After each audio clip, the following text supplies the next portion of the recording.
ସମସ୍ତଙ୍କୁ ଲୁଚାଇକି ସିମରନଙ୍କ ଜନ୍ମଦିନ ରେ ଜ୍ୟୋତି ଦେଲେ ସିମରନକୁ ବହୁତ ବଡ଼ ଦାମୀ ଗିଫ୍ଟ। ଆଉ ଏହି ଗିଫ୍ଟ ଦେଖିବା ପରେ ସିମରନଙ୍କ ଆଖିରେ ଖୁସିର ଲୁହ ଆସି ଯାଇଥିଲା। ତେବେ ଦର୍ଶକ ବନ୍ଧୁ, ଜ୍ୟୋତି ରଞ୍ଜନ ତାଙ୍କ ପତ୍ନୀ ସିମରନକୁ କେଉଁ ଉପହାର ଦେଇଥିଲେ ଆସନ୍ତୁ ସମ୍ପୂର୍ଣ୍ଣ ଭିडिओ ଉପରେ ନଜର ପକାଇବା। ତେବେ ଜ୍ୟୋତିଙ୍କ ବିବାହ ପରେ ଏହା ଥିଲା ଜ୍ୟୋତିଙ୍କ ଘରେ ସିମରନଙ୍କ ପ୍ରଥମ ଜନ୍ମଦିନ। ଆଉ ଏହି ଜନ୍ମଦିନକୁ ବହୁତ ହି ସ୍ପେଶାଲ କରାଇଥିଲେ ଜ୍ୟୋତି ଓ ତାଙ୍କ ପରିବାର ଲୋକେ। ତେବେ ଜନ୍ମଦିନକୁ ଧୁମଧାମର ସହିତ ପାଳନ କରିଥିବା ବେଳେ ଜ୍ୟୋତି ଦେଇଥିଲେ ତାଙ୍କ ଧର୍ମପତ୍ନୀ ସିମରନକୁ ଏକ ବହୁତ ବଡ଼ ଦାମୀ ଉପହାର। ଯେଉଁ ଉପହାରକୁ ରାତି 12টাରେ ଦେଖିବା ପରେ ସିମରନଙ୍କ ଆଖିରେ ଲୁହ ଆସି ଯାଇଥିଲା।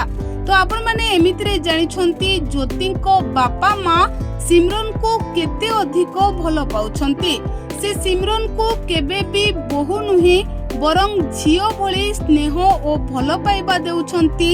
आउ सिमरन को दियर मध्य सिमरन को एते अधिक भल पाइबा देउछंती जेमिति सिमरन को दियर सिमरन को सान भाई। तेबे दर्शक बंधु, सिमरन को जन्मदिन को परिवार समस्ते बेस धूमधाम रो सह पालन करिथिबा बेले राति 12টাରେ ज्योतिंक उपहार थिला सिमरन को पाई बहुत बड़ दामी उपहार।